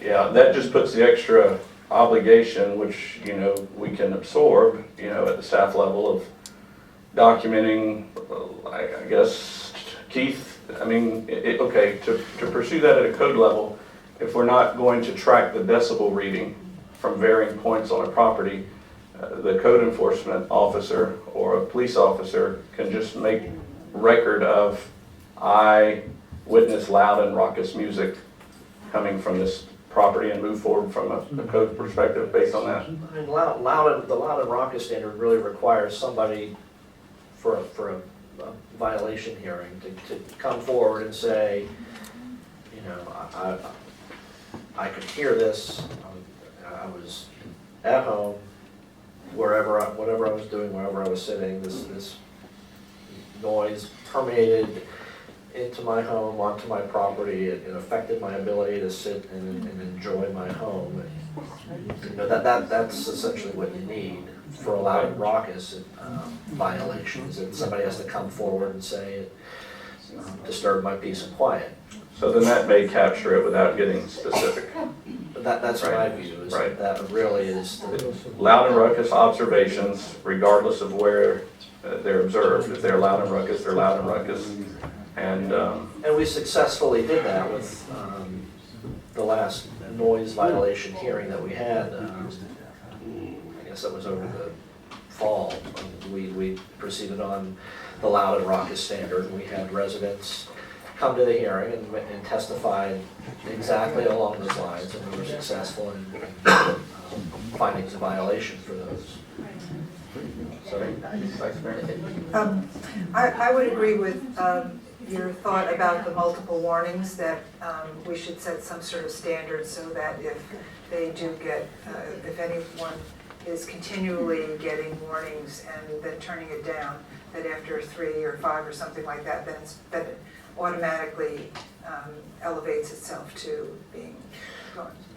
Because otherwise it's a joke. It just could keep going. Or could it be a second one within a 48-hour period or something? Something like that, right. I would want to come up with some sort of standard. We can make it as conservative as possible, stretch it out as much as possible. 2 within a 30-day period or something. Well, okay, enough's enough. We'll see you with the magistrate. Right. I think that's Yes, a good idea. I think that should be put in there. And if we are going to be issuing permits, I would want it to be at the staff level as much as possible. I wouldn't want people to have to wait for a commission meeting to get approval. That could really cause a hardship on residents, businesses, that sort of thing. So I would want to make that as easy as possible. We actually, so there's 2 things in here right now. You may recall a number of years ago, we added some language to this ordinance that allowed the chief of police to grant exceptions to certain things. That's still in here. There's also language that has to do with special event permits. Now, as you know, your special event permits do come to the commission, so if it's your desire to have that dealt with administratively, that can be revised so that it's not tied necessarily to a special event permit that has to come to you, but it can be handled through town hall, if that's what the commission prefers. I can make that change. Now, as to special events, I was wondering about the St. Patrick's Day Parade. Because that is a loud and raucous event, and we certainly wouldn't want to. We already applied for the permit. We have the permit, right, so that's going through the process. Yes. And so, is noise specifically included in that permit? I mean, is that addressed now, or is that something that we would have No, to we applied add for a to? noise permit. For a noise For permit? a noise, Amplified music. Amplified music, yes, permit. thank you. Perfect. That's already Good. taken care of. Not just to have the parade, but to have the Correct. music that goes with it. Correct. Perfect, okay. And then I was concerned about the 8 p.m. to 8 a.m. That leaves the whole part of the, the sort of shank of the day, but that seems to, you're saying that that's addressed by the loud and raucous that we. It can, right, the way it's written, it can never be loud and raucous at any time. The 8 p.m. to 8 a.m. with the decibel is historically what has been on our books as long as I can remember. It's just how it's always been, so I didn't make any changes to that. Since historically that's what we've always had. There's nothing magical about those numbers or those times. Really, that's you can back it out to 5. You can move it up to 10. It's as everyone's aware, I'm sure the town of Jupiter is going through this issue as well. Right. I believe that their code actually started at 10 p.m. if I'm not mistaken. I don't remember without looking at it, but it actually allowed the loud amplified music much later than our code did. Our code was more conservative in that regard. And the last thing is, right now, I believe that it said only the police officers can do the readings, and I was wondering if we could add it that our code enforcement officer could do readings as well. No. He doesn't know how to do it. Well, we'll make sure he does. Well, I just would like to have the flexibility that, well, when you're writing code, obviously you have to look at the position, not the person, but, and yes, however, whoever you want to have authority to do that, we can write in, so. okay. Well, yeah, we shouldn't specify who does it. Right, and I believe it is, Right, we should remove that specificity so it can be anyone. that's even better. Yeah. Qualified town personnel or something like that. Right, okay. Okay. Yes, I'm done. Okay. I have one question. Yes, ma'am.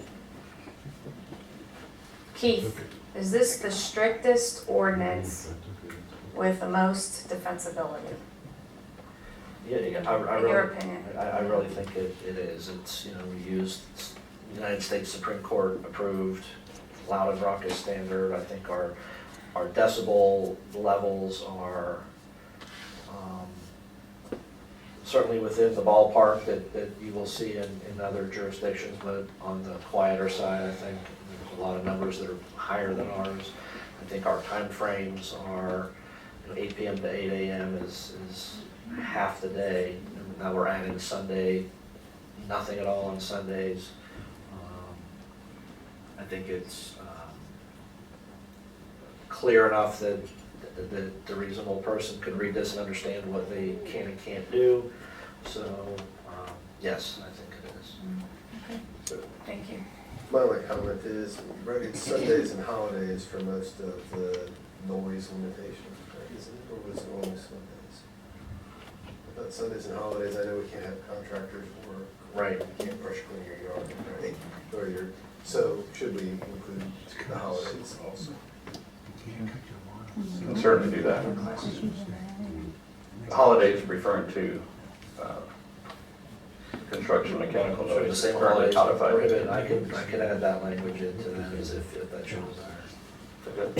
Good catch. So Keith, my final question is, if a property in town provides loud and ruckus amplified music, and that loud and ruckus amplified music is documented by a town official, it can immediately be documented. I mean, you'd want to document once, you'd want to document twice. I mean, how long before it goes to a magistrate so that orders can be given for that to? Well, so that's going to tie into the warning provision.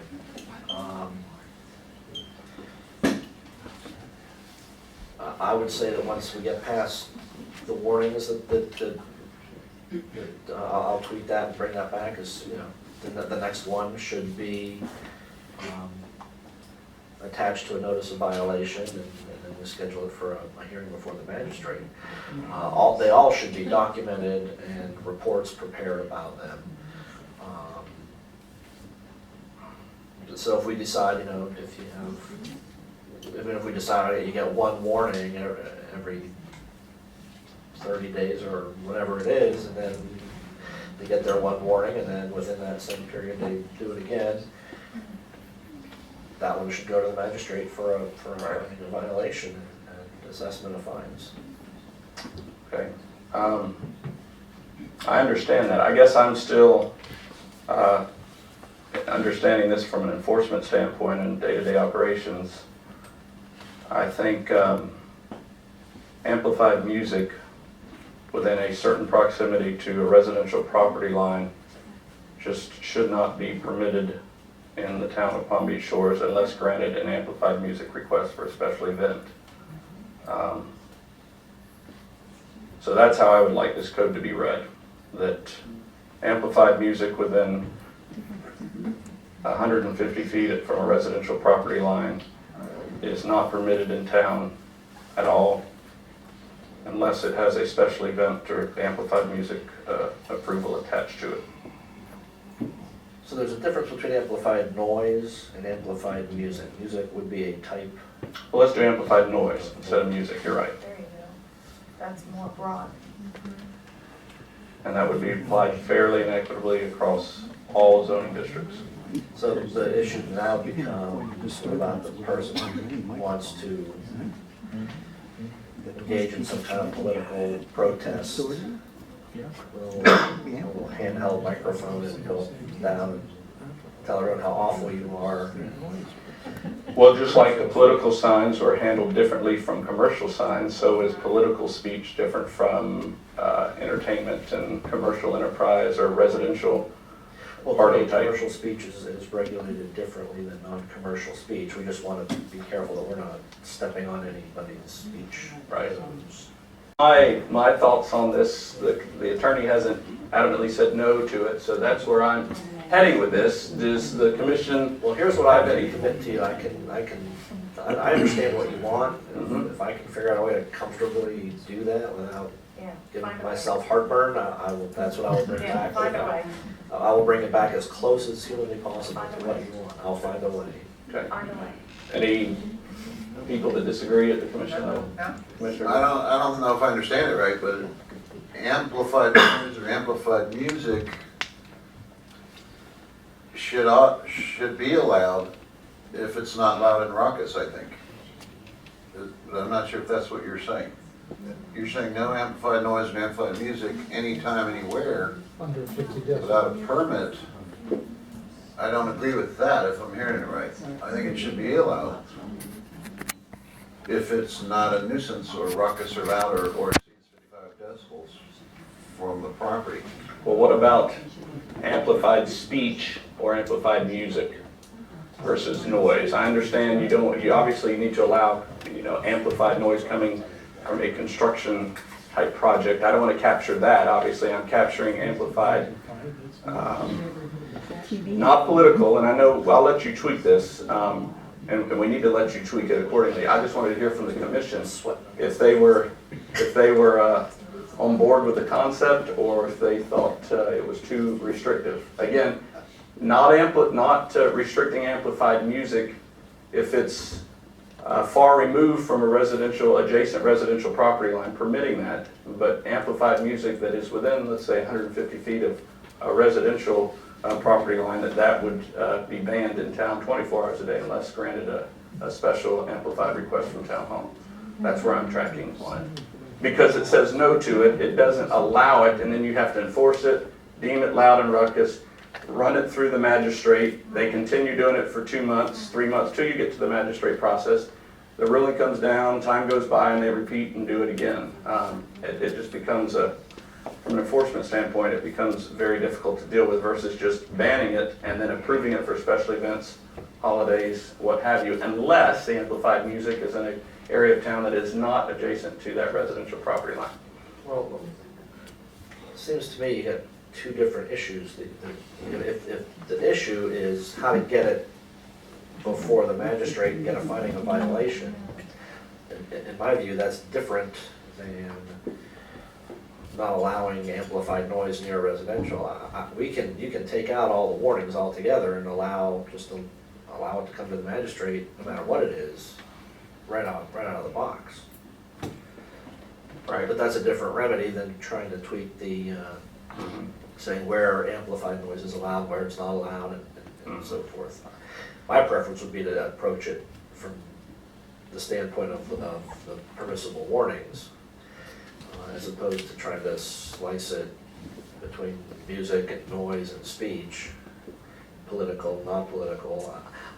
In my opinion, that's probably exposing us more than doing it the other way. Right. Well, I mean, the warnings would still be in play. If someone at their home strike up a band in their backyard without permission, they would get a warning. Hopefully it would be kind neighbors and immediately shut it down.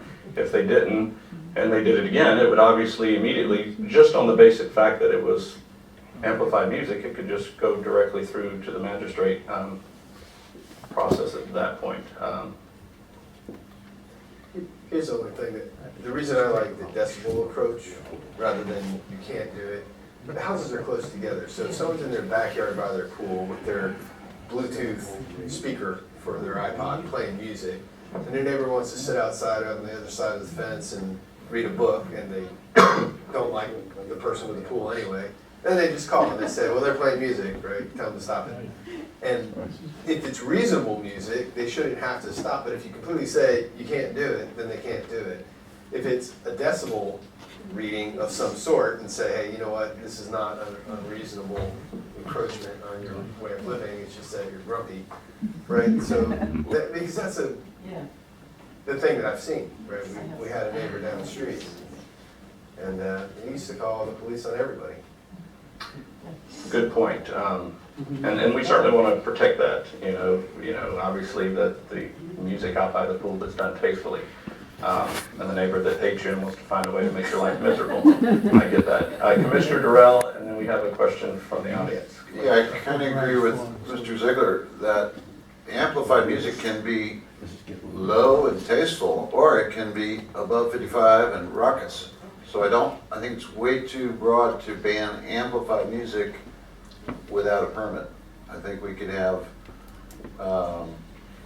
outdoor music, for example, in your yard that doesn't offend nor reach a decibel level, but if it did, then it's enforced based on the criteria of loud and raucous or the decibel level. Fair enough. So Keith, this is the next legal challenge, and I know the time is approaching 9 and we have another item. The consideration would be certainly municipalities can regulate commercial enterprises or commercial activity. So I'd like an opinion on applying the amplified music topic to just commercial enterprises versus residential, and see if that could apply equally and fairly to everyone in town. We have one more, and then to Gil. Diane. Well, I just had a comment about the whole decibel. Got to do the mic. I'm sorry. Sorry. I've spoken about this so many times that it's already even come tonight, but about the decibel level issue. I can record that music in my house that's 3 blocks and then 1 block west from the source of it, and at times I've been told it's within the decibel level, and it depends, I guess, on the atmospheric or whatever. But I can be in my house and have to close all my windows. I can't even sit out in my backyard because that's all I hear. And for a year it was karaoke. Finally they started getting a live band. But I mean, I could record it. People have heard it, every single word of the music. So the whole loud and raucous thing and decibel thing, I've been tortured by this. I've lived here almost 15 years, and for the last 3 years it's really been miserable. And this 8 o'clock thing, it's 4 o'clock to 8 o'clock every weekend at my house. We can't just sit out and read a book in the backyard and be peaceful. We have to listen to that. So that, I'm like, I passed this. So that's right. The decibel thing, it doesn't work. It doesn't work. And the loud and raucous thing, that's subjective. And have they measured the decibels? It's been measured, and then they tell me. Yes. Thank you, Diane. To answer your question, that is new language that I've already put in this. There is new code that talks about commercial uses adjacent to residential uses and not allowing any kind of noise, whether it's amplified or not, to bleed over into residential uses. Can you read that verbatim for It's on page 10.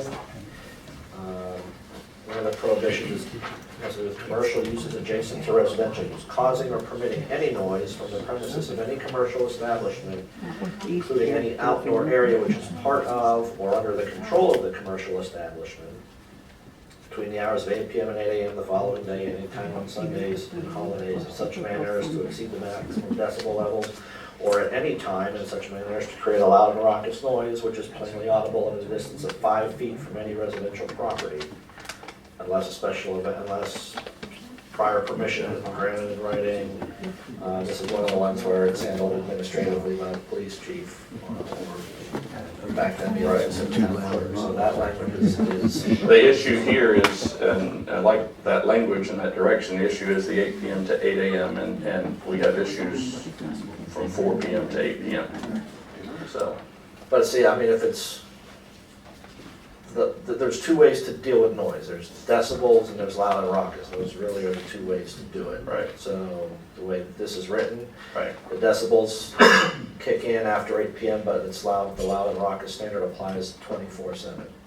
I understand. So, as I said, if the commission wants to adjust the hours that the decibel restrictions apply, you can do that. Okay.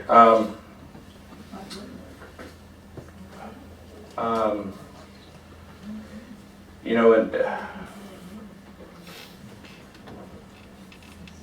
take a look at this. How much do you think we can pass this on first reading and make these adjustments that we're discussing that you're going to explore further for second reading? Yes. Okay.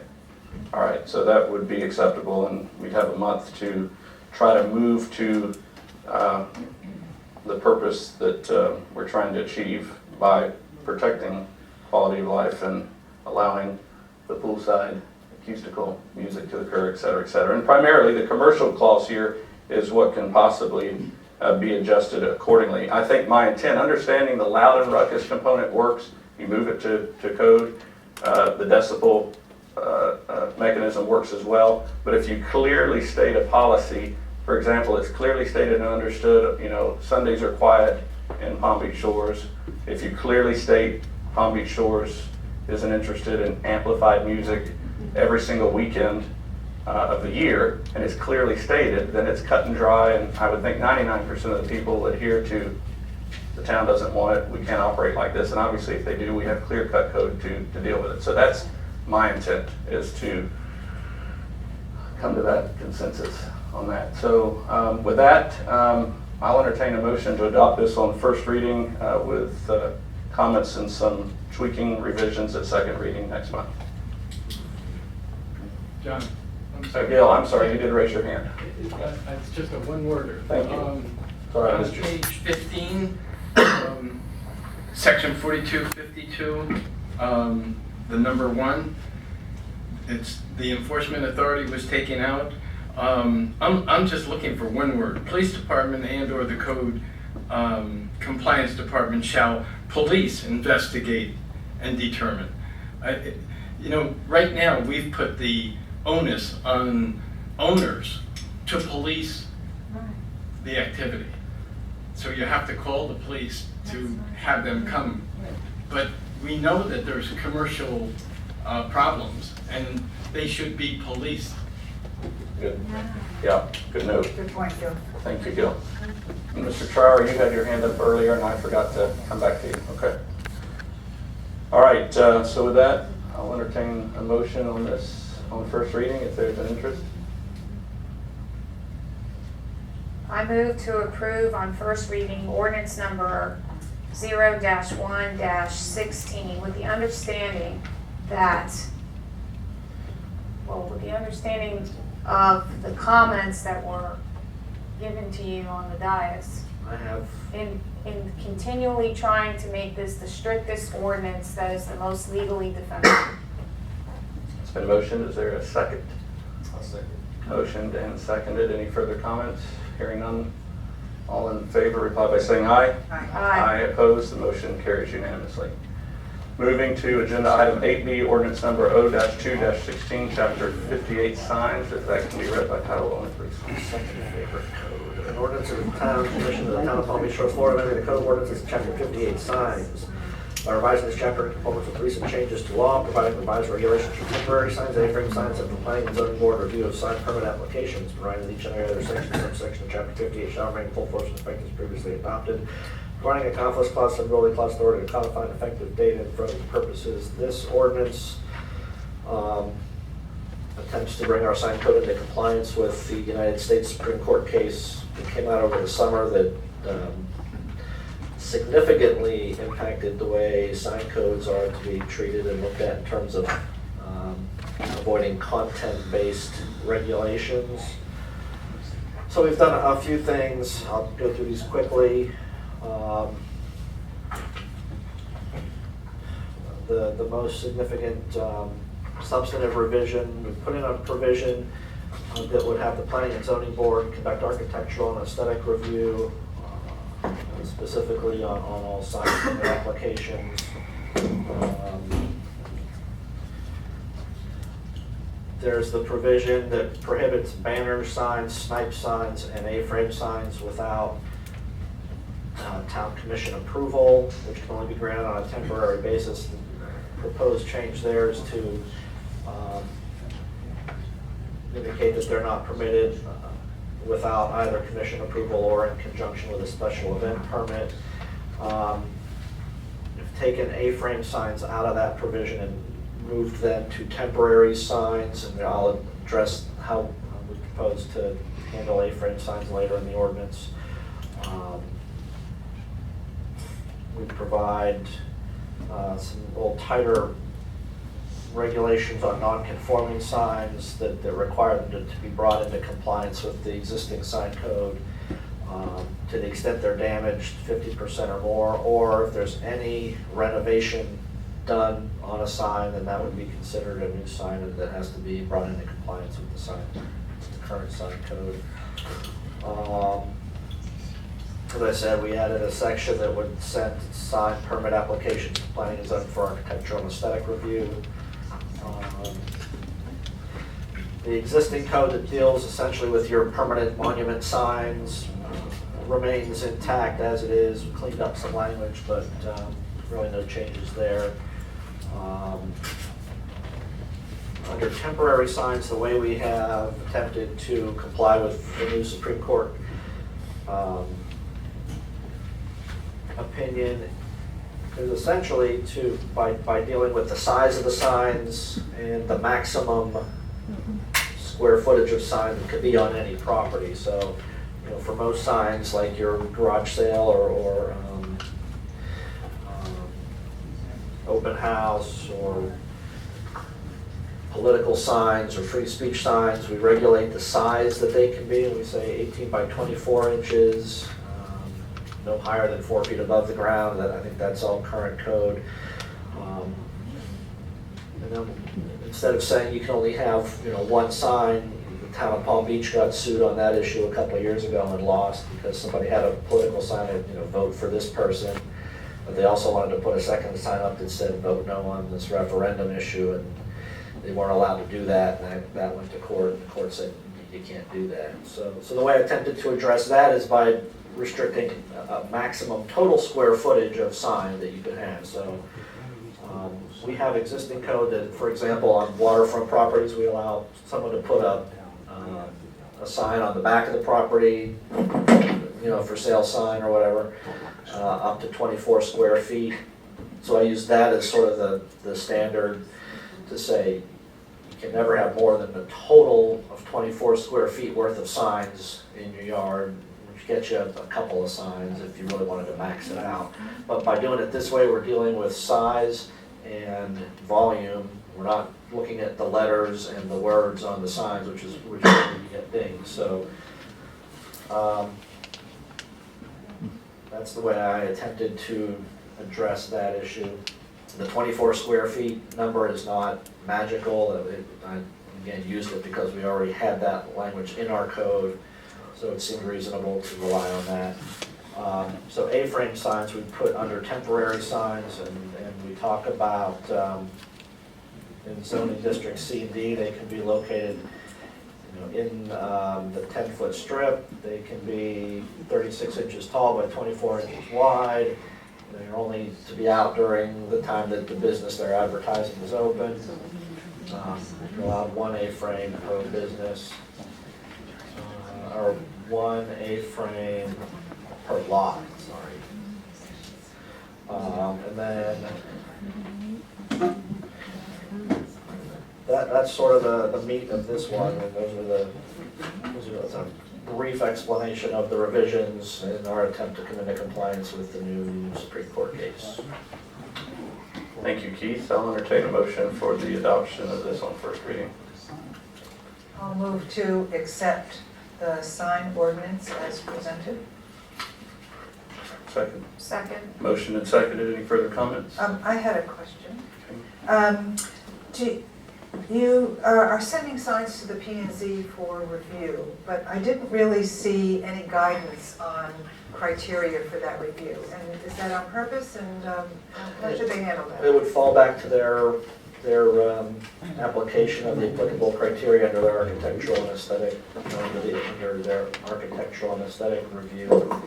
there's a couple of pages of criteria that they apply, so those are the criteria that they would apply, and it has to do landscaping around the sign. Does the sign go with the building, complement the building? Does it enhance the character of the neighborhood? Just the same things that they review any other building or structure, and would be the same criteria. And so it doesn't need to be in the sign code in particular? No, I think, in my opinion, referring it back to that process should give the planning and zoning board any criteria to opine on whether the sign is architecturally and aesthetically pleasing or really horrible. That was my one question. Mr. Van Solen, is that a comment?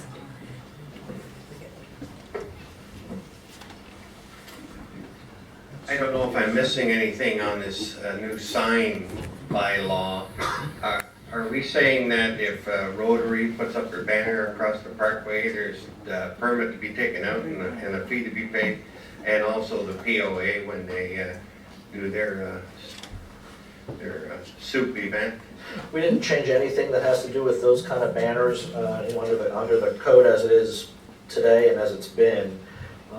Those type of banners have to get approval from the town commission ahead of time on a temporary basis. That's how the code's always been written. I didn't change that. I just heard you say banners and I just wondered. Oh, yeah, no, that remains the same. That's all that's in. Yep. Okay, thank you.